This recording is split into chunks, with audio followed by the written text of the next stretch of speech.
नमस्कार। फिर से एक बार स्वागत है मेरे चैनल पर। मैं हूं राज। आप देख रहे हैं हाईवे नाइट। दोस्तों, आज की जो कहानी हमें शेयर किए हैं उनका नाम योगेश है। योगेश उत्तराखंड के एक फैक्ट्री में काम करते थे। साल 2009 की ये बात है। तो चलते हैं योगेश जी की कहानी में। लेकिन आपने मेरे चैनल पर नए हैं और अभी तक आपने मेरे चैनल को सब्सक्राइब नहीं किया है तो जल्दी से कर लीजिए और साथ में बेल आइकन को दबाना ना भूलिएगा। तो शुरू करते हैं आज की ये घटना। दोस्तों, मेरा नाम योगेश है। मैं एक गार्ड का काम करता हूँ, सिक्योरिटी गार्ड का। मैं वैसे तो काम करते हुए अलग जगह पर मुझे करीब करीब अब 6 महीना हो चुका था। मैं 25 या 26 साल का एक नौजवान था और जब मैं सिक्योरिटी वाले ने किसी और फैक्ट्री में भेजा तो ये घटना वहीं पर मेरे साथ में हुई थी। मुझे अच्छी तरह याद है वो रात जो मेरे पर बीती थी। मैं ही जान पाता हूँ कि कैसे मेरी जान उस रात को बची थी। तो शुरू से हम बताते हैं इस कहानी को। मैं जब उस फैक्ट्री में गया तो मेरी नाइट ड्यूटी लगी। फैक्ट्री ज़्यादा बड़ी नहीं थी लेकिन फिर भी ठीक ठाक थी।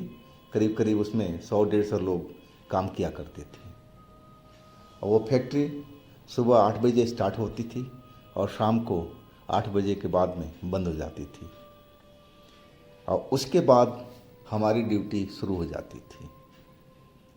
हम 2 आदमी रहा करते थे उस जगह पर रात में। लेकिन एक चीज़ जो थी वो हमें रोज़ करना था। वो हमें आदेश था कि ये काम तो करना ही करना है। वो काम था कि रात के टाइम में हमें फैक्ट्री के अंदर जाना था और एक दीवार के पीछे में एक बड़ी सी दिया जलती थी मिट्टी का बर्तन में। उसमें हमें तेल जो वहाँ पर रखा हुआ था और उस दिए को भरना पड़ता था ताकि वो दिया बुते ना। मैं जब पहली बार ये सब चीज़ देखा तो मुझे कुछ हैरानी सी हुई। मैं अपने साथी गार्ड से पूछा कि भाई इसका क्या मतलब है? क्या यहाँ तो कोई मुझे मंदिर भी नहीं दिख रहा है, यहाँ तो सिर्फ खाली सा दीवार है और इधर में फैक्ट्री है, तो ये क्या जगह है? ये दिया यहाँ पर किस लिए जलती है? वो गार्ड भी कहने लगा कि भाई मुझे भी अभी कुछ ही महीने हुए हैं और जहाँ तक मुझे जानकारी है फैक्ट्री के लोग बताते हैं कि ये किसी भगवान का दीपक जलता है ताकि यहाँ पर भूत प्रेत नहीं आ पाए। अब भूत प्रेत का नाम सुना तो मुझे बड़ा अजीब सा लगा। मैं एकदम चौंक सा गया था। नहीं कि क्या मतलब, क्या इस फैक्ट्री में भूत प्रेत हैं? बोला नहीं नहीं, ऐसे कोई बात नहीं है। लेकिन लोगों का मानना था कि पहले इस फैक्ट्री में जब बनी थी तो यहाँ पर भूतों का आतंक था। भूत यहाँ पर किसी को रुकने नहीं देते थे। और इसके बाद फैक्ट्री के मालिक ने एक बाबा को बुला के लाए थे और बाबा ने इस फैक्ट्री को पवित्र किया था। और इसके बाद से ये दीपक जो है ये रात में जलाना पड़ता है और ये सुबह तक जलता रहता है। फिर जब तेल ख़त्म हो जाएगा सुबह में अपने आप बंद हो जाएगा और फिर शाम को हम लोग को जो लोग होते हैं सूरज डूबने के बाद में उसको जला देते हैं। और हमें रात में एक बार तेल तो ज़रूर डालना पड़ता है। बड़ा सा दिया है, तेल भी ज़्यादा आता है। अब मैं इस अंधविश्वास को थोड़ा सुन कर के मुझे अजीब सा लगा था कि लोग बाग इस साइंस के युग में और ऐसी अंधविश्वास को पाल रखे हैं। ये तो बहुत पढ़े लिखे लोग हैं इस फैक्ट्री में, अच्छे अच्छे टेक्नीशियन काम कर रहे हैं, पढ़े लिखे लोग हैं, मैनेजर हैं, मालिक भी तो पढ़े होंगे और किस ज़माने में हम लोग जा रहे हैं। मैं अपने मन में यही सब सोचता रहा खैर हमारी ड्यूटी थी तो हमें करनी ही थी। मैं भी एक पढ़ा लिखा इंसान था, लेकिन कि मैं वक्त का मारा था। मुझे कोई काम धंधा नहीं मिला तो मुझे सिक्योरिटी का ही नौकरी करनी पड़ी, ताकि मैं अपने माँ बाप को पाल सकूं, उनको खर्चा दे सकूं। है कि वो बुज़ुर्ग हो चुके थे, वो मेरे पे ही डिपेंडेंट थे। मेरा जो बड़ा भाई था वो अपनी बीवी को लेकर के अलग हो चुका था और वो घर पर एक पैसा अब नहीं देता था। तो सारी जिम्मेवारी मेरे ऊपर आ चुकी थी। अब मुझे ये काम तो करना ही था, जब ऑर्डर था तो मानना ही पड़ता। और इस तरह हम पूरे 1 महीने तक हम जब भी जाते दोनों आदमी साथ जाते, और करीब 11 के आसपास के टाइम में उस जो दीपक था मिट्टी का बड़ा सा, उसको हम तेल निकाल कर के भर कर आ जाते। जब वो दीपक जलता था ना तो उसमें एक खुशबू सी निकलती थी। अब पता नहीं कौन सा तेल था जो इसमें इस्तेमाल होता था, लेकिन खुशबू बहुत अच्छी थी, महक हर जगह पर उसका फैल जाता था। और इस तरह हमारा पूरा 1 महीना के आसपास हो चुका था। वो रात भी आ गई। उस रात को जो मैं उस जगह पर फंसा था, हुआ था कि उस रात शाम को मौसम बिगड़ चुका था। बारिश, तूफान इस तरह बहुत ज़्यादा आ चुका था। और जो मेरा वो रात वाला साथी था, शायद बारिश की वजह से ड्यूटी नहीं आ पाया। हाँ, लेकिन मैं ड्यूटी पहुंच गया था। मैं काफ़ी देर उसका इंतज़ार करता रहा, लेकिन वो नहीं आया। अब मैं समझ गया कि अब रात को 10 बज चुका है, तो अब क्या आएगा। अब तो मुझे ही सब कुछ देखना पड़ेगा। लेकिन उसने एक बात बोली थी मेरे साथी ने कि एक दिन छोड़ा जाता है। वो दिन था अमावस की रात को। अमावस की रात को उस दीपक में तेल नहीं डाला जाता, और ना फैक्ट्री के अंदर में कोई जाता है। लेकिन मैं अपने दिमाग से ये सब बातें उतार चुका था, मुझे याद भी नहीं था। मुझे बस यही याद था कि दीपक में तेल डालना है तो डालना है। मेरे दिमाग से अमावस वाली बात निकल गई थी, और दूसरी चीज़ कि अमावस कब थी वो मुझे पता भी नहीं था। अब रात तो हो चुकी थी, अब दूसरा गार्ड तो आया नहीं, तो सारी जिम्मेदारी तो मेरे ही ऊपर थी। 11 बज चुका। मैं अब फैक्ट्री का गेट खोला और अंदर चला गया टॉर्च लेकर के। लाइट जलाया और फिर मैं उस जगह पर पहुंच गया। तब तक हमारे साथ में कुछ भी नहीं हुआ था, जैसे नॉर्मल होता था हर रोज़, वैसे ही सब कुछ वहाँ पर बिल्कुल शांति सी छाई हुई थी। हम उस जगह पर पहुँच गए जहाँ वो दिया रखा हुआ था दीवार के पास में। मैं रोज़ की तरह उस तेल के बर्तन से तेल निकाला और उस दिए में डाला। लेकिन जो दिया थी वो पहले से बुझी हुई थी और उसमें तेल भी नहीं था। तो मैं तो यही समझा था कि तेल नहीं है इसमें, और ये दिया बुझ गई है। माचिस भी वहीं पड़ी थी, तो मैंने माचिस जला करके और उस दिया को जलाने लगा। लेकिन जैसे ही मैं माचिस जलाता, माचिस जैसे कोई तेज़ हवा आई हो और माचिस को बुझा देती थी। मैं कई बार कोशिश किया कि माचिस जला कर के दिया को लो जला दूं ताकि दिया जल जाए, लेकिन वो तो माचिस ही लग रहा कि कोई हवा आ रही हो और फिर वो बुझ जाता था। लेकिन फैक्ट्री में हर जगह तो बंद था, हवा कोई मतलब नहीं था, तो फिर ऐसा क्यों हो रहा था मुझे कुछ समझ में नहीं आ रहा था।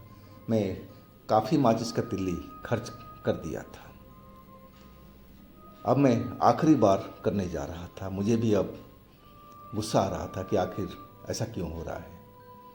अब मैं माचिस जला कर के दिए की तरफ किया, और तभी फिर अपने आप ही माचिस की तिल्ली बुझ गई। जैसे लगा कि पास में कोई खड़ा हो और वो फूंक मार रहा हो। मुझे इस बार ऐसा ही महसूस हुआ। और वो जो फूंक थी ना, वो मेरे शरीर पर भी महसूस हुआ। अब उस फूंक की वजह से मेरे शरीर में एक गनगनी सी हो गई थी। पूरा शरीर लगा कि जैसे मेरा ठंडा हो गया हो, वैसी ही फूंक थी वो। मैं एकदम हैरान सा हो गया। और लाइट तो जली रही थी, और दूसरा चीज़ जो टॉर्च था मेरे कंधे से टंगा हुआ था, उसमें रस्सी बंधा होता है, और वो भी जल रहा था, यानी कि मैं जला कर के ही रखा था उसको। और अचानक वो जो लाइट जल रही थी वो सारी टिम करके और एकदम बंद हो गई, और साथ में मेरा जो टॉर्च जल रहा था वो भी बंद हो गया। अब तो वहाँ पर स्याह अंधेरा हो चुका था, और तभी मुझे लगा कि मेरे पास से कोई गुजरा है, एकदम जैसे मेरे शरीर से टच करता हुआ और कोई आगे की तरफ गया है। अब तो मेरे को बहुत डर लगा। मैं उस जो बंदा कोई भी गुजरा था, मैं तो देख लिया था कि वहाँ पर फैक्ट्री में मेरे अलावा कोई नहीं है, तो ये आखिर कौन है, ये सब क्या हो रहा है। अब मैं वहाँ से पीछे की तरफ अपने गेट के साइड में निकलने लगा। अब मैं कुछ ही कदम आगे बढ़ा था। हाँ, लेकिन उससे पहले मैं बता दूं कि वो टॉर्च को मैं जलाने की बार बार कोशिश कर रहा था, लेकिन वो टॉर्च बिल्कुल नहीं जल रही थी। अच्छी खासी टॉर्च थी और वो बिल्कुल बंद हो गई थी, जैसे लग रहा है कि उसका बल्ब या तो फ्यूज हो गया है या फिर बैटरी शॉर्ट हो गई है या ख़राब हो गई है। और तब मुझे उस जगह से आगे की तरफ मैं निकला अपने मेन गेट साइड में। लेकिन फैक्ट्री तो छोटी नहीं थी, थोड़ा बड़ी ही थी, तो लंबाई तो था ही उसका। और जैसे ही मैं चला था कुछ कदम ही, और तभी मेरे को किसी ने पीछे से पकड़ लिया। जैसे ही हाथ मेरे गर्दन पर पड़ा किसी ने मेरे गर्दन को पकड़ा, अब मैं तो एकदम चिल्ला पड़ा, कौन है कौन है कौन है। अब मैं पीछे मुड़ा, लेकिन वहाँ तो सब अंधेरा ही अंधेरा था। हाँ, लेकिन सांसों की आवाज़, जैसे कोई सांस ले रहा हो, लंबी लंबी सांस ले रहा हो, और वो मेरा गर्दन अभी भी पकड़े हुए था। अब तो जैसे मैं लगा कि सही में मैं भूत प्रेत का मानने वाला इंसान नहीं था, लेकिन उस घटना ने मेरे को बहुत डरा दिया था। मैं इतना डर चुका था कि लगा कि मैं इस जगह से अब जिंदा बच के नहीं जाऊंगा। ये जो भी है ये मुझे मार ही देगा। मेरे दिल की धड़कन इतनी तेज बढ़ी हुई थी।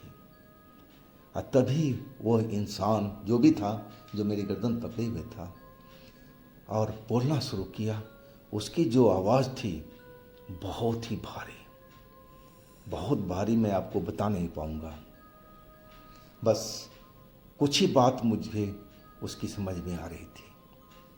वो कहने लगा, तेरी कैसी हिम्मत हुई इस जगह पर आने की, मैं तुझे अब जिंदा नहीं छोड़ूंगा। वो भारी आवाज़ में कई बार बोला था, तब मुझे ये समझ में आया था कि आखिर ये क्या बोल रहा था। तभी मेरे पीछे में कोई चीज़ गिरने की आवाज़ हुई। वो आवाज़ हर तरफ फैल चुकी थी, लेकिन समझ में नहीं आया कि मेरे पीछे क्या गिरा है। मुझे तो अपना जान ही बचाना काफ़ी लग रहा था कि मैं कैसे भी हाथ इसका छुड़ाऊं और आगे की तरफ भाग जाऊं। और वही मैं कर रहा था। मैं उसकी दोनों हाथ को अपने हाथों से खींच रहा था ताकि उसकी गिरफ्त से मैं छूट जाऊं, लेकिन वो इतना ताकतवर था कि बस वो मेरा गला को छोड़ ही नहीं रहा था। अब वो गले पर दबाव डालने लगा ताकि मेरी सांस घुट जाए, लेकिन वो साथ साथ अपनी भारी आवाज़ में बोलता जा रहा था कि मैं तुझे अब जिंदा नहीं छोड़ूंगा, तुझे तो इस जगह पर आना ही नहीं चाहिए था। क्या तुझे मालूम नहीं है कि ये मेरा अधिकार है यहाँ पर रहने का, और तेरी कैसे हिम्मत हुई कि इस जगह पर तू आया है, ये मेरा घर है, मैं इस जगह पर रहता हूँ, मैं किसी और को यहाँ पर रहने नहीं दूंगा। मैं अब समझ गया कि मेरा काम अब तमाम होने वाला है।